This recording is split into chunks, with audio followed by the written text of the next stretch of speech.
Okay, we're just loosening the bolts up here for the sway blocks. And you can see there's a gap there now. We gotta get this so there's no gap.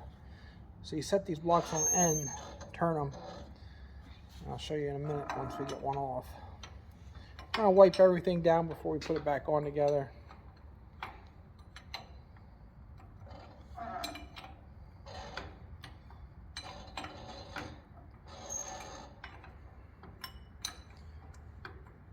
Okay, what we did was take the bolt out in the bottom right here and just flip the sway bars around. This used to be on the outside. This just gives you a little tighter, so this doesn't sway as much. So that process is done, and then we're ready to put the cultivator on the back here and see how that works. We do need to get a new top link. If anybody knows where I can get one, original one, other than from John Deere, maybe you guys got one laying around, I could buy off of you. But it's important to make sure everything's right when you're cultivating, because you're a lot of wear and tear on everything, and if you don't have the right bushings in and stuff, you'll have everything wore out. So we want to kind of take care of this tractor. So that job's done, and got everything nice and tight. We'll power wash it up here before we start. So now we're over here working on a red one. We want to get this fuel out of here so it's not running over. He's getting me a jug, and we'll put that fuel in a jug, I guess, to use to burn some stuff.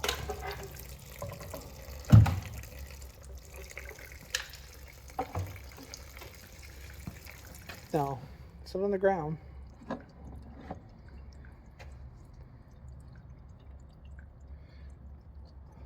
just going to pull this.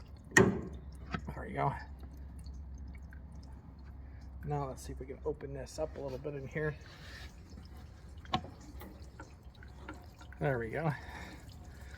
Kind of get heavy after whip. Should have done this along already. So we're getting ready to pull this motor out. That's what we're going to work on. This is a Farmall 656. Open the cap up, see if that helps a little bit. There you go. I don't know why we didn't do that months already.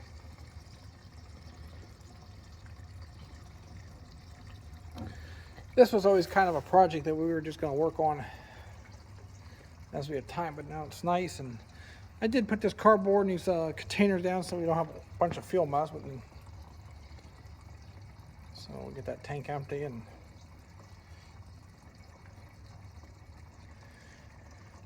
we got some mounts here to bolt on, and then we can split this tractor, and one side we'll put the jack underneath it, and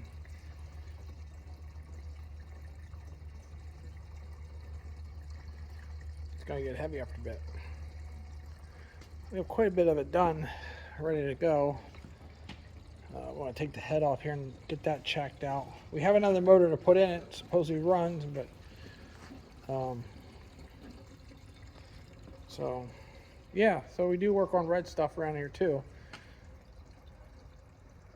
But again, this tractor is my dad's, and we were going to help him kind of restore it here and get it running before we put too much money into it. It's definitely not a green one. He likes to be different, and everybody has their own way of what they like. I don't mind red ones either. I think one of my favorite ones is the 340 case. If I was looking for another big horsepower tractor, that's what I'd be buying. So, all right, well, you don't want to sit here for a whole hour and watch us drain fuel out. I don't know how much is in there. It can't be that much. We'll come back to something interesting.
Hey, good afternoon, guys. We're down here just checking our outlets here for our tile. We did some tiling last year and the year before, and coming down here and to see how fast this water's coming out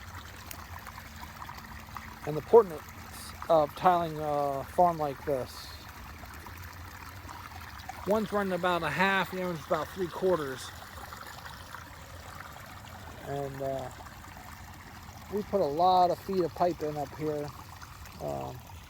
Total amount of right around 75,000, I believe. It goes clear up there. There's about 60 acres that are tiled. And I just drove through there with the gator. We found a little bit of mud, but not much. And yeah, it's just amazing how much water's coming out of the earth. Usually, before we did this, the water would come up through the fields there and lay in like ponds out there.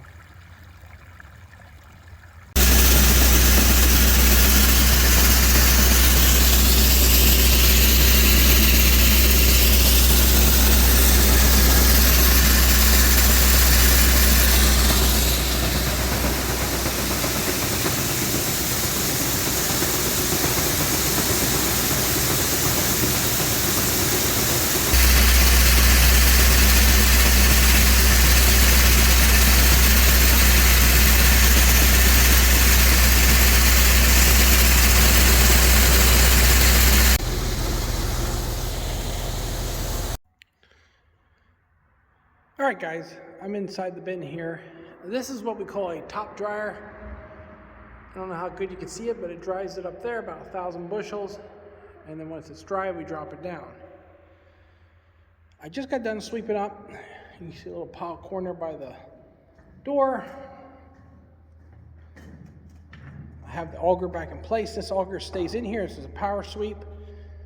Once the corn gets down where you can't get any more out, you shove a shaft in here, and this is a gearbox and it drives. So some of the older bins or some other bins, sometimes you have to bring a sweep in with a motor and a cord through the door. This one you don't. So I went around to kind of sweep the sides off a little bit. You can see the dryer up there where it shoots the heat in. So what I do is check for any leaks or anything on the sides, brush the sides down. What I'll do is I'll fire the fan up here and just kind of blow it out a little bit after I seal it up. But we're ready for the next crop.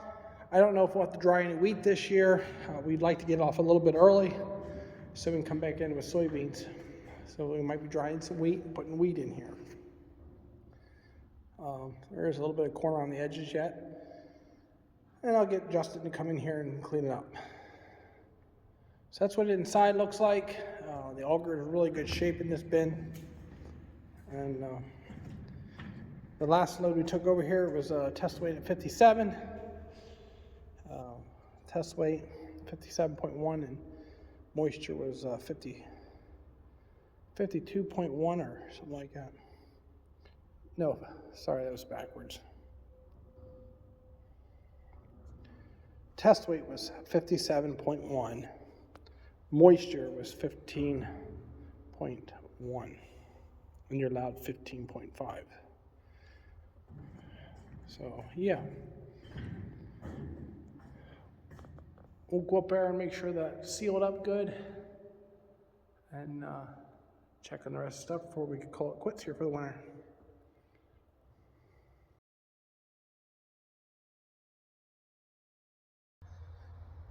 Morning, guys. Get a little update on this Farmall 656. We're not working on the deer here, we're working on the Farmall.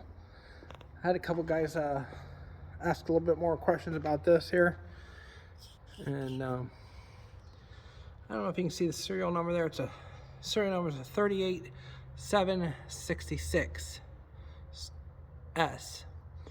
And then the model is a 656D, it looks like. Out of Illinois. A little bit more on the dash here. I don't know if it helps anybody here.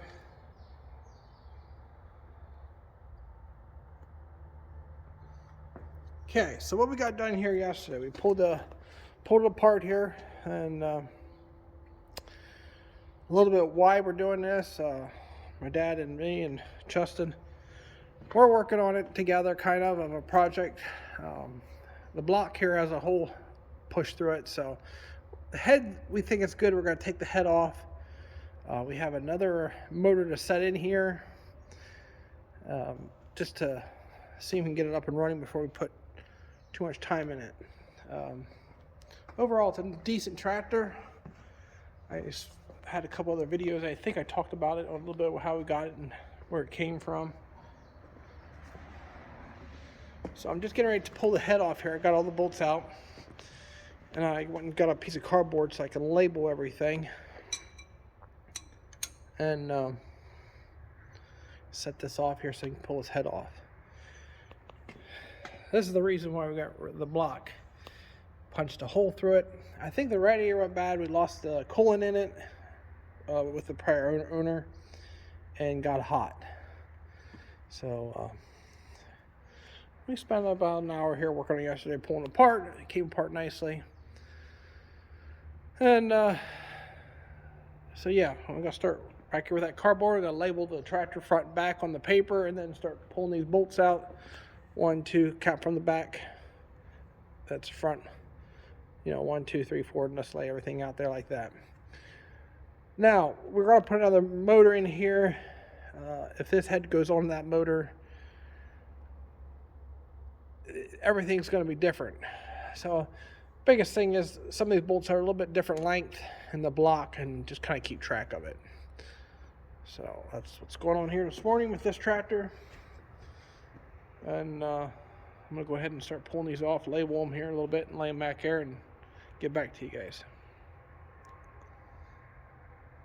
But yeah, somebody thought maybe it was I think a gold model. I didn't see anything like that, but yeah. Okay, I just pulled that head off there, and it's heavy. We can see we got some bees in that one.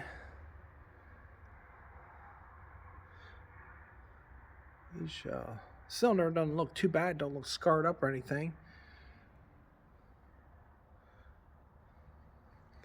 I flipped the head over here, I took the bolts. I'm not sure what I showed here yet, but I just want to finish this up here on this one. So we're going to go get the other motor, set this one on the ground. I'm going to move the 43 and bring the skid loader over, put a chain, put a bolt in here and a bolt here short, and then pick this right up out of there and lay it on the ground, and then we'll take off what we need once we get the other motor here. So it's come along pretty quick. Our goal is to maybe put new clutches in it, put it back together, and get it to fire before we do any more work, and see if we can get it to drive here. We were talking here, I was just talking to another guy here, the neighbor, about he sent his head here off of 4020, and they're working on it now. About $1,600 to redo that with new springs, valves, and clean it and stuff. And there's the injectors, and this thing is a real hard of a tractor to start. So if you don't have glow plugs, people say they don't work very good, but just laid over here. I got the back here truck marked and just laid out. Again, this is not very important if we were using this block or this motor and put this back together, but just to keep things tracked a little bit, that's what I like to do. Everything goes back together when you have everything in its place. So that's the next thing on the process, and we're going to end this video here and on this Farmall 656. I think it's just a regular Farmall 656. This is originally came with a narrow front, I believe. This is kind of an aftermarket front end on here of some sort, fixed up. So that's what's going on. Hope everybody has a great weekend. It's Friday, and it's raining. It's cold out here, so I do love my deers. And I got to start this one up. I might have to plug it in here a little bit. It's cold this morning, so we can get the skid loader in here and pull that motor out. All right, guys, have a great weekend and enjoy the rest of the video. And I had some clips here maybe after this.